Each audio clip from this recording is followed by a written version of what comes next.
Before I start this video, just to let you know, everything you are about to see is coming from the beta version of 1.58. Anything can change, and just because it's here right now doesn't mean it will be in the final version of 1.58. I just wanted to take a quick look at the new root advisor. Hi, I'm Patrick, and in this video I'm just testing out the 1.58 beta version of ATS. I have not made any changes to my settings. I did open it up a few minutes ago and just looked around some of the settings to see what was going on, but I didn't look at everything, and I'm really not concerned with the changes to the map. I'm only here to look at one thing, and that is the root advisor. What have they done to my root advisor?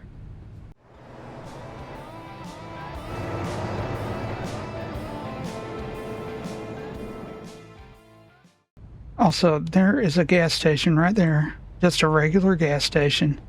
No trigger points for diesel. But it shows up on the map as gray, so you can drive to it. You can't do anything there. All right, let's start by pushing some buttons. First, I'm going to push the F1 button and see what happens. Okay, this is the new quick info screen.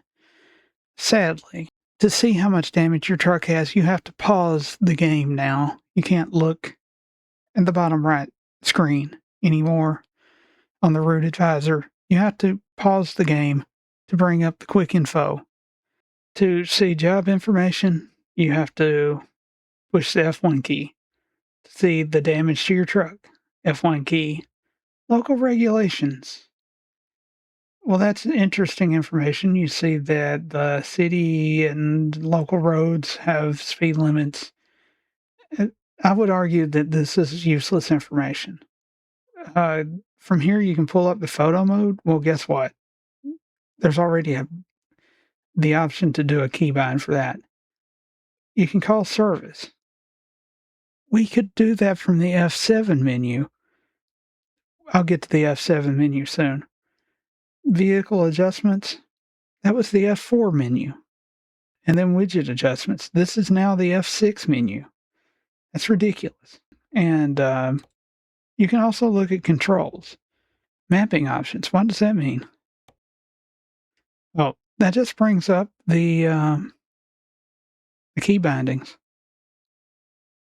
which is totally useless. Okay, where do we go from here?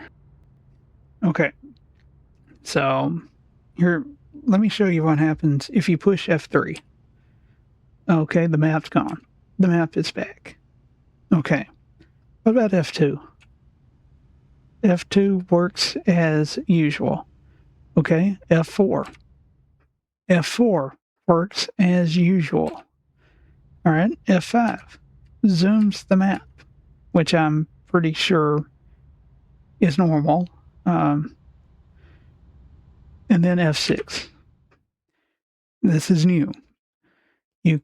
F6 lets you adjust the mirrors. If you don't want the mirrors to ever come on, you can click that, or you can have them only interior. You can have them only exterior. Enabled all the time. Disabled all the time. You can do that for either side, or you can just turn them all off. For tachometer, wait until you see this. I'm just going to enable it. Yeah, over here in the bottom left, this is the tachometer, the speedometer, the gear, and the fuel status. I'm going to turn the engine on. Okay, let's try turn signals. Okay. All right, how about headlights? All right, headlight on and bright.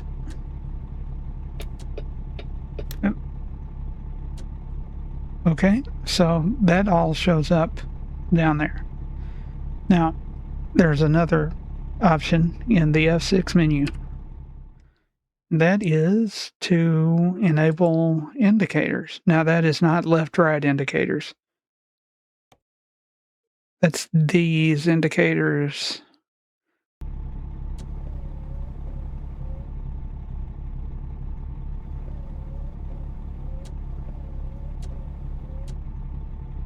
Okay, and as long as the widget F6 menu is open, you can see what other indicators there are. We have various warning messages. I don't know what that means. I know the jailbreak symbol is in there. There's a symbol for. Hold on. Let me turn on the differential lock. Yeah, right there.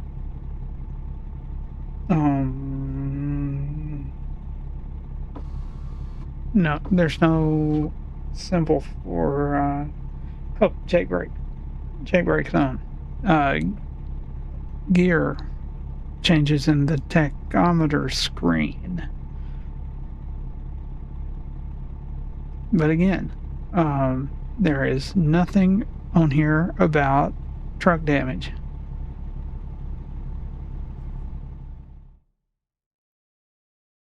Company messages will show up as usual if you turn that on, which I did. You can turn off the interior infotainment screen, which is that right there.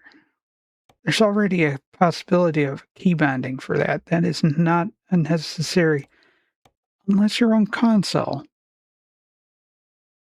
If you're on console, that would be useful. Automatic parking. I think I have that turned on. Yeah, I have that turned on in my realistic economy profile, which has caused me problems, but yet I never turned it off. Anyway, background. So watch this and watch this. You can change the opacity, which okay, I like that. Now you can see through it a little bit easier. And then keep widgets hidden. That just hides everything.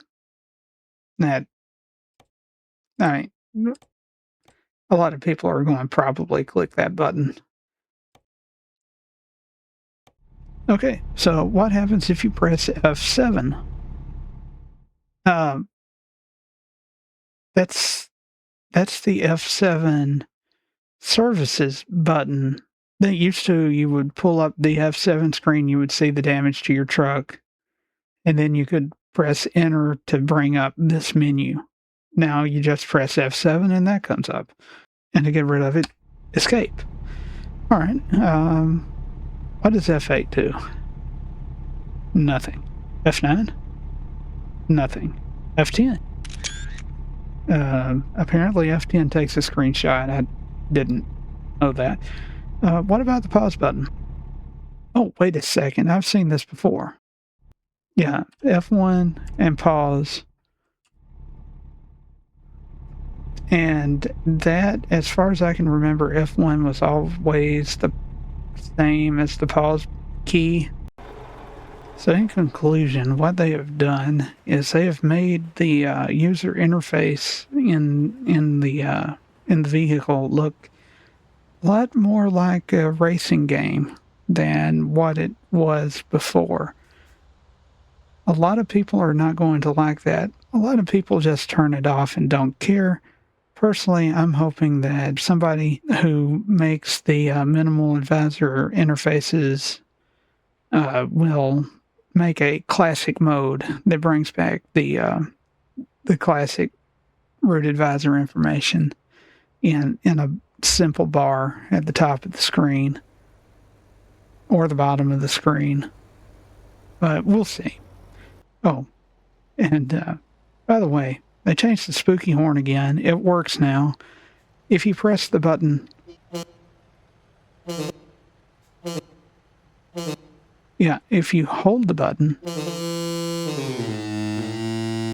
So thanks for watching, and have a nice day.